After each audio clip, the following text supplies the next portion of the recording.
What's up, comic book collectors, and welcome back to another video. In today's video, we'll be doing a top 10 first quarter of the year review on the books that I purchased between January and now March. So if you like this kind of content, please hit subscribe.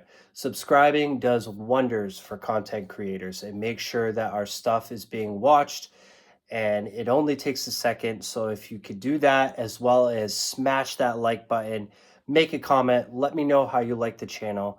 And also, if you could follow me on Instagram, I post all the books that I show here on that page. You can follow me at Up.NorthComics. So the first thing I want to get into is the rules of this little top 10 that I'm about to show you. These are books that I purchased between January and March of this year. Everything that came before that does not count. So I won't be showing books that were purchased before January, just to keep things fair.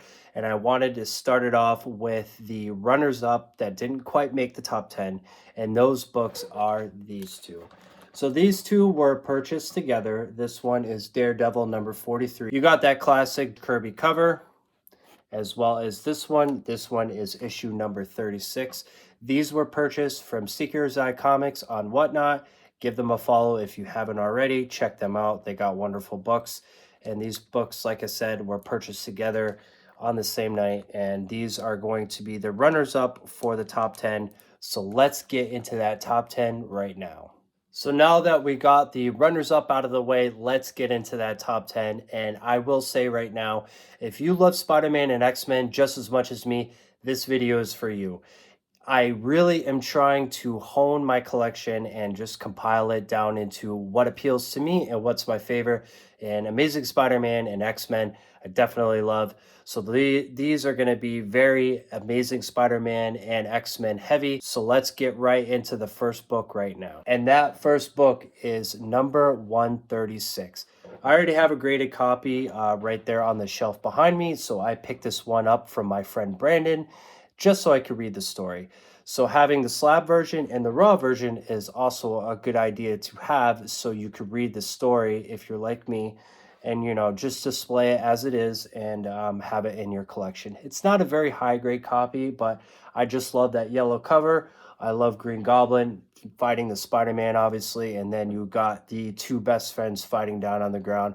What's more not to love about this book? Coming in at number 9, we have quite possibly the hottest book right now and the biggest spec book in the Marvel Universe.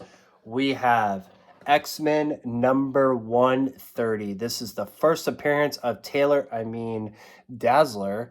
And this one is awesome because it's also a Pence variant. Love to have it in my collection. I'm not really much of a spec person myself, so I just wanted to add this one to my Chris Claremont X-Men run. So it's awesome to own, awesome book. I still have to read it, but that's going to be coming in a later video. I'll update you guys on that. So this one is just nice to have for now, coming in at number 9. Coming in at number 8, which is my favorite number, and we're kind of going off the beating path here, but this book is Spawn number 9. I probably should have put this one at number 9 just to kind of make things match up, but this one is awesome. I got this one from my friend Brandon. It's got that really nice Angela cover right here. I still haven't read the story. I've been meaning to put it in my queue and try to give it a good read, but this one is just amazing. I used to own this one as a kid, and I vividly remember having this book. So I immediately knew that I needed it in my collection. So coming in at number 8 is Spawn number 9. Coming in at number 7 is another Whatnot purchase that was made this year, and that is X-Men number 102. I love this cover. Something about the colors, the way they match up. You got Juggernaut, you got Colossus fighting each other. You got Storm crying in the corner. If you gave this book a read, you would understand why Storm is in the corner. I thought this was a fantastic story. Fantastic cover. Definitely a must-have for anybody that's collecting the Chris Claremont X-Men run.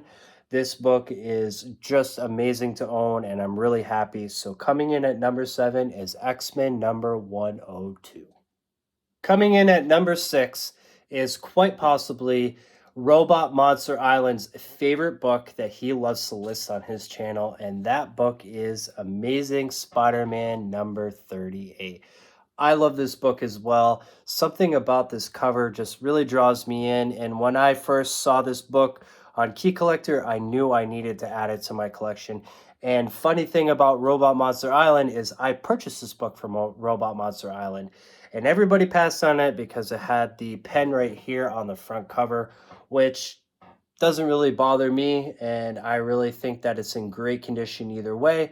So coming in at number 6, we got ASM number 38, The Last Steve Ditko.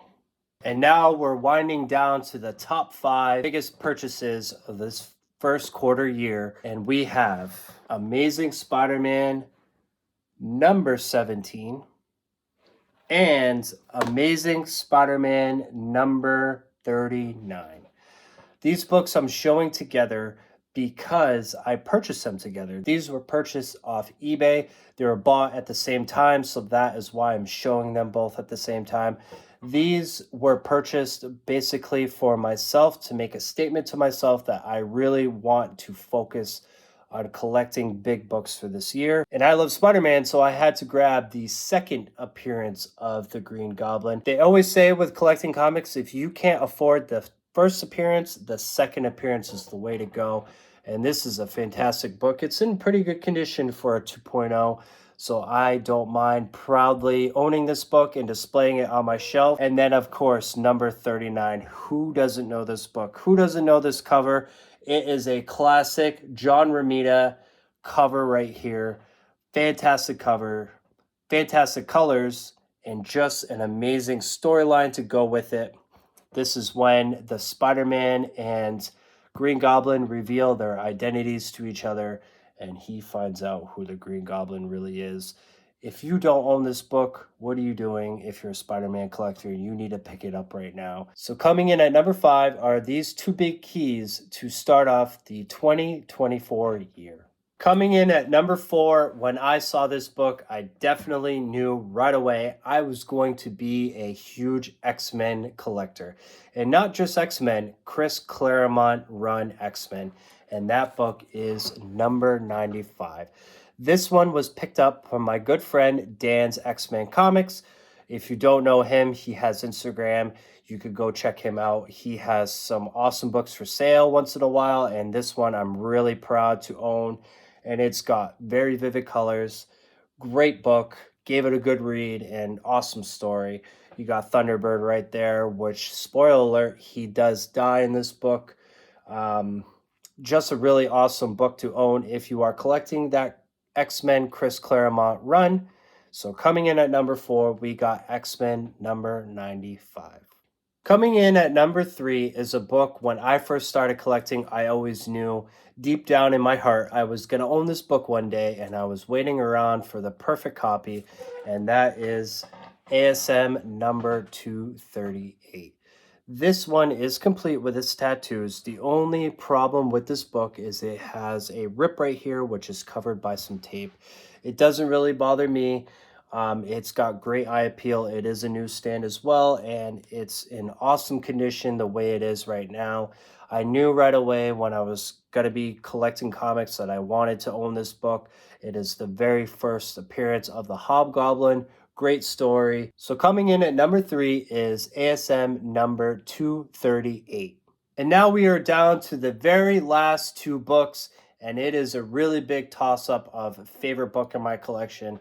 So coming in at number 2 isn't too far behind number 1, but this is X-Men number 101. When I knew I was going to be collecting X-Men and the Chris Claremont run, I knew I needed this book in my collection. I waited around and got a good deal on this copy here. I will be sending this one to my presser and hopefully off to CGC to have it graded to display on my wall back here. But for now, it is raw. I did get to read the story, so that's also a plus as well. Just amazing book, amazing colors. You got the first appearance of the Phoenix here. If you guys haven't checked out the story, please do so. And I already watched the show on Disney Plus when Jean Grey does become the Phoenix. as well as all the later episodes, and I absolutely love this storyline. So this one is a hard one not to put number one, but you'll see why in a second. So coming in at number two, X-Men number 101. So we're down to the last book, and you know when you get a new book in the mail and you just can't wait to open it, and when you do, it takes your breath away. This is exactly how I feel about this book.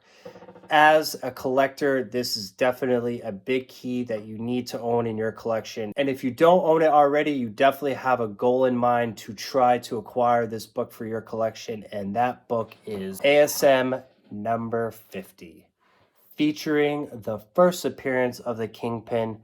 But what I love most about this book is the cover. The cover just does it for me. It's got that really rich, deep red tone. You got Spider-Man walking away. It says Spider-Man no more. It just draws you in. It makes you really want to read the story. So I could just imagine being a kid during this time and picking this one up off the newsstand and reading the story. I would have fallen in love with it too. You got that classic John Romita cover, which is very hard to beat. So if you are an ASM collector, you definitely need to own this book, and I am so thrilled and happy to own it in my collection. So coming in at number one is ASM number 50. So that is going to do it for the video, guys. The first quarter of the year is finally done, and those were some big books. Can we top that in the second quarter? Can we get some more X-Men books for my run? Can we get more ASM keys? I made it a goal within myself to pick up Hulk 181 for my collection. So will we get that in the second quarter? Well, we have to wait to the third quarter. You're just going to have to tune in and find out on the next video. Thank you so much for watching. And as always, we will see you on the next video.